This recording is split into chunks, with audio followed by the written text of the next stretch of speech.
The pillars of the salah. So, inshallah, today we are going to cover the wajibat salah, the obligations of the salah, the obligations of the salah. So, before we start, what is the difference between the pillars of the salah and the obligations of the salah? Does anyone know the difference between these two? What is the difference between the conditions and the obligations? Now, Sheikh. The pillars and the obligations. No, not the conditions. The pillars, we cannot have a salah without the pillars. If we miss one of the pillars, our salah will be invalid. So we said without the pillar, our salah will be invalid. I think we will say our rak'ah, that rak'ah that you are missing the pillar, yes, will be invalid. You have to make it up. Now, you have to make it up. Now, what about the wajibat? No, the obligations. If we remember, then we have to bring it back. If we don't bring it, we have to do the salah. Now, so he's saying with the pillars, you have to bring them back, but with the not with the condition, the obligation, the wajibat, you can what? You can replace them with what? The sujood salah, which are the two sujood, either after the salah or before the salah. And then I think we spoke about that in our last conversation about the sujood salah.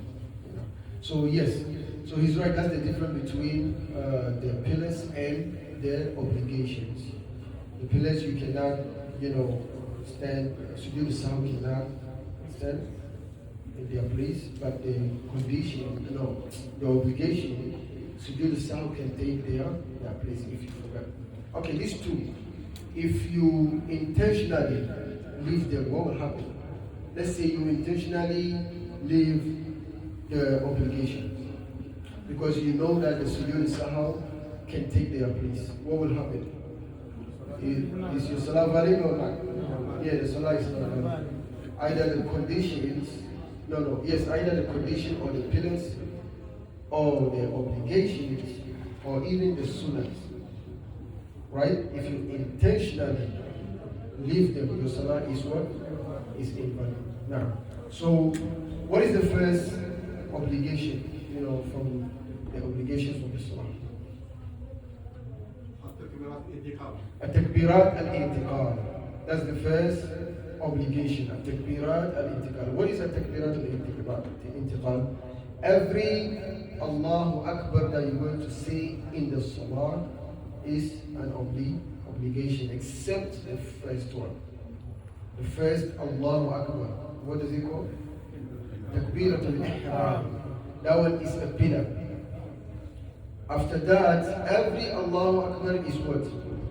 It's a wajib, it's an obligation. Like Allahu Akbar for your ruku. And what? Allahu Akbar for your sujood, Allahu Akbar for coming the sujood. All the Allahu Akbar, there are obligations of the salah. Second one, number 2. Yes, saying Sami Allahu liman hamida. It is what? A wajib. It is what? Obligation. Saying Sami Allahu liman hamida, coming back from the ruku, is an obligation. You have to say it. If you forget not to say it, what will happen? The salah is not valid if you forgot not to say it. Oh, you forgot. Yes. You do sujood salah. You do sujood salah. Are you going to do before or after? Before. You're going to do before. Why? Busy. Yeah, because you did something from the salah. You're doing before the salah. That's the second obligation. What about the obligation number 3? Going back to where you are, say Sami Allah liman hamda. No. Can you, as the Imam, can you say just Sami Allah liman hamda and Rabbana wa lakal hamd, or just Sami Allah liman hamda? Yes, I mean it's a good question. I think we've answered this question in a couple of weeks, but we can answer it again. The Imam will say Sami Allahu liman hamida, and the Ma'mumeen will say what? Rabbana wa lakal hamd. You can say Rabbana wa lakal hamd. Some of the scholars say you can decide also to say what? Sami Allahu liman hamida. Right? But the majority of the scholars, he said you are following the Imam. Right? So if the Imam says Sami Allahu liman hamida, that's enough for you. So that you say what? Rabbana wa lakal hamd. If you are praying or you are the Imam, that's leading the salah, you don't say Rabbana wa lakal hamd. No, you say Sami Allahu liman hamida. Whoever is praying behind you will say what? Rabbana wa lakal hamd. Is that clear? Now, obligation number 4. Yeah, number 1 is the takbirat al-intiqal. Number 2 is what? Saying Sami Allahu liman hamida. Number 3 is what? التسبيح والتحميد. Saying Subhana Rabbiyal Azim and saying Subhana Rabbiyal A'la. Those also are from the obligations of the Salah. Reading Fatiha is a pillar. Reading Fatiha is from the pillars. Right? Now. Now. Pillar, obligation number 5.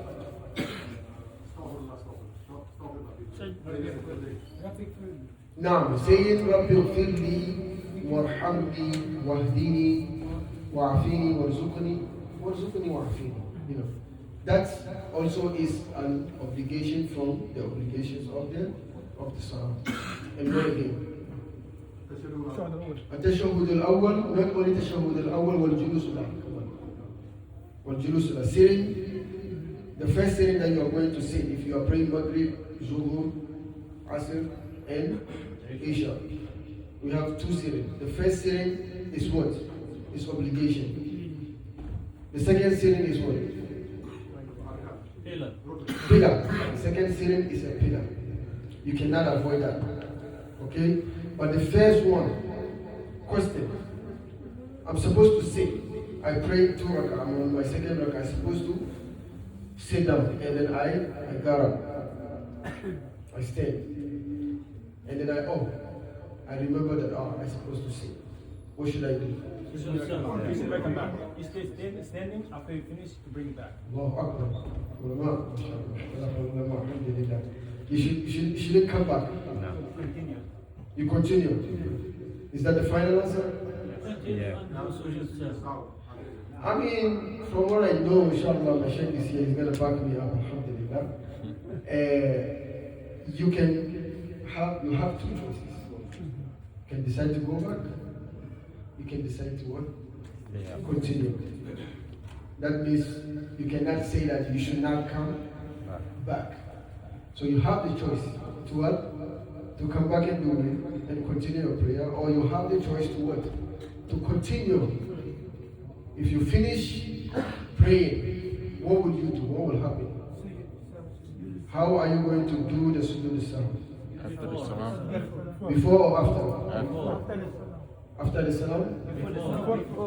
Before the salam. Why? Because you missed something. Because you missed something.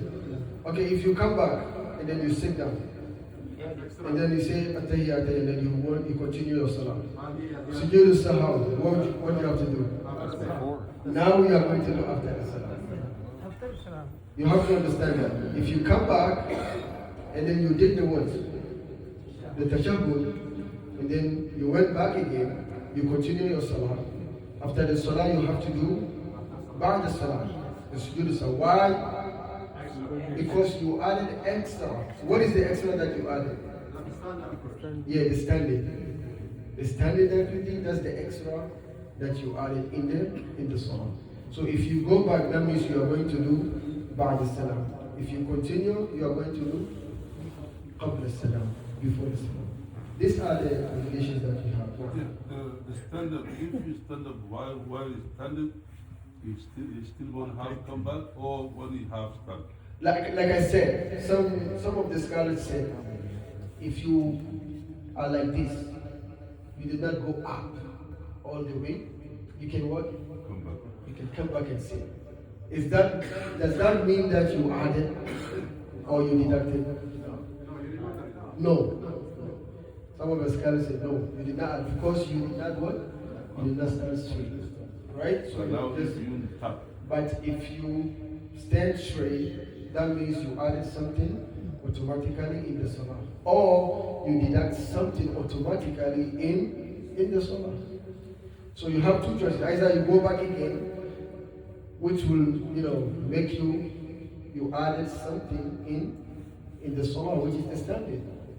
If you continue doing your salah without going back, that means that you are missing something in the salah. Wallahu a'lam. Our Sheikh is here. If you want to add something for us, Sheikh, you have something to add, Sheikh? Bismillah. Fadal. You know, he got all the malumat. I got some from him in his office, but I think it's not enough. Okay, mashallah. What I would add is the Sheikh is right. However, our noble scholars mentioned that the sunnah, between the sunnah and the wajib, which one is more, strong? Wajib. Between the wajib and the rukn, which one is more strong? The rukn, right? Between the rukn and the shurud, which one is more important? The shurud. Because if the shurud are not completed, you can't even start the prayer, right? Even if you do, the entire prayer will not be valid. Here, some believe that if you are, from sujood, if you say Allahu Akbar, so long as your knees and your hands don't depart from the floor, if you sit down, there's nothing wrong with that. But once you move both of them, then you have left the position that you were already. So in that case, if you go back, you still added something because you move from one point to another. So some say once you stand up, you are moving from the first tashahhud al-awwal wal julus lah. The sitting is wajib, but the standing in the prayer, is it wajib or rukn? So the rukn is stronger than the wajib. So if you leave wajib for rukn, that is not permissible. So once you stand up, some scholars, like he said you can still go back so long as you did not start reading Fatiha. But the best opinion is once you stand up, the fact that the rukn is stronger and more important than the wajib, at that point you are not allowed. To the best opinion, if you go back knowingly, your prayer is invalid.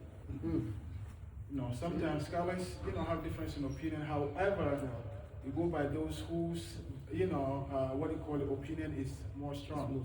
So the best opinion is once you stand up, you have started in a rukn, which is more, important and more strong than the wajib. So don't go back. There's possibility if you go back, the prayer would be. So you continue, and then at the end of the prayer, you go and do sujood sahwi, but it has to be before, which is called qabli, sujood qabli, because you left something. I hope that, so it is a great opinion that he mentioned, but this is the best that we believe that, doing so is more safe and more secure. Wallahu a'lam. So we go with the best. We go with the best. That's why always the best opinion is always, good to go with, because you have no doubt. I have learned something new. See, as long as you depart, which are the Sabbath a'dhar, like the Prophet ﷺ mentioned, you do the sujood with your seven, listen. So as long as you depart, that means it's already done. Alhamdulillah. Jazakallahu khairan, Sheikh Haroun. Look at him and now, bismillah, go ahead. When you're behind the Imam and the Kabbalah Ihram, you have to raise your hand, or you can say Allah Akbar, don't raise your hand? Yeah, from what I know, you have to raise your hand. You have to raise your hand. So the raising the hand, is it a pillar, a rukun, or is it a wajib, or is it a sunnah? Which one is it? It's a rukun? Okay. Listen, this is a question for all of you. Raising the hand, is it a pillar, or is it obligation, or is it a sunnah? Which one is it? It's pillar. Raising the hand. The first one, pillar. It's a pillar. Yeah, when you start in the salah, like raising your hand. That's a sunnah. Raising your hand is a sunnah. The pillar is saying Allahu Akbar. That is the takbiratul ihram. Okay? By raising the hand, your hand, all the salat. You're raising your movement. They are what? They are sunnah, which we will get there. It's from the sunnah. So if you leave that intentionally, like I said, from what I know, your salat is what? Invalid. Some scholars are saying that, Sheikh, you have any opinion about that, of raising your hand in faith. Your salat will be valid. Your salat will still be valid. But you will miss some of your points, from what I know, Sheikh. Is there any ziyada? Come back again. Come, we need today, since you are here, alhamdulillah. You know, we're going to use you. Fadal, huh? You said what? Yeah, it's very important. Since you are here, we're gonna catch you up. MashaAllah. What I would say to answer that is when Imam Shafi'i left Medina from Imam Malik to go and learn from the two students of Abu Hanifa, he went in the masjid and he saw somebody from the Ahnaf praying. When he finished, he tried to correct him and he became upset. He went and told Abu Yusuf that I saw a young man that is claiming to know something. I mean, it's a long story, but to make it short, when he came over there, the first thing he asked Abu Yusuf, he said, Bima yadkhulu al-mar'u fi salah. He was like, what do you mean? Bima yadkhulu al-mar'u fi salah, what does a person start his prayer with? What do you do to make you be inside of the prayer? He was like, some scholars said, he said, you know, bi ruknin wa sunnah. Wa fi riwaya, he said, what do you call it? What is the name? Condition. Wajib. No. What do you call the condition? Bi shartin wa ruknin wa sunnah. You have to enter with three things. The first one is shart, the condition. Second one is a rukn, and the third one is sunnah. I said, where do you get that from? He said, you cannot enter into the prayer until you have the intention. The intention, to some scholars, it is a rukn, to some it's a shart. But if you come and pray from A to Z without intention, would Allah accept your prayer? No. So you have to have intention, because I can pray 4 rakats now with the intention of Isha. I can make 4 rakats now with the intention of Dhuhr that I forgot to pray. I can make 4 rakats now to make just sunnah with that, right? So you have to have that. And number 2, he said, Allahu Akbar, Takbiratul Ihram is a rukn, and raising of the hands is what? Sunnah.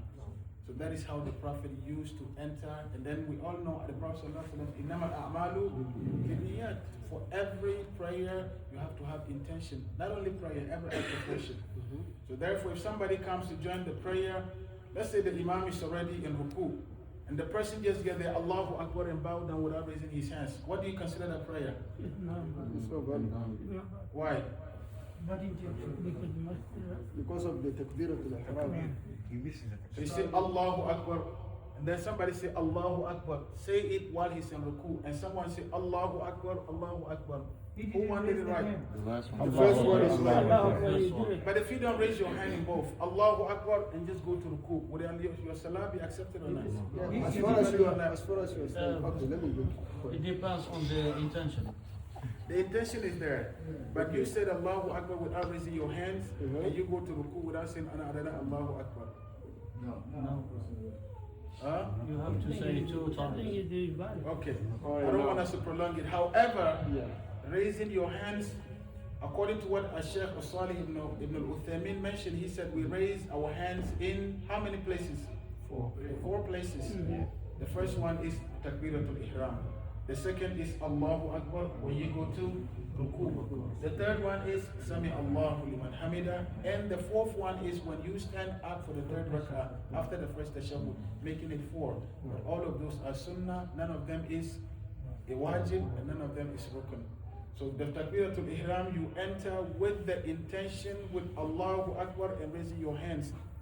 If you go over Sifat Salat al-Nabi, Albani mentioned that you can say Allahu Akbar. You say that at the same time we're raising your hands, and you can say Allahu Akbar, or you say Allahu Akbar before raising your hands. You can do it in 3 ways.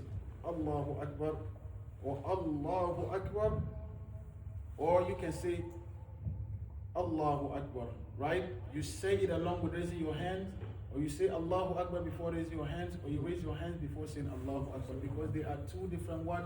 Things. A sunnah and a rukn. Who should repeat?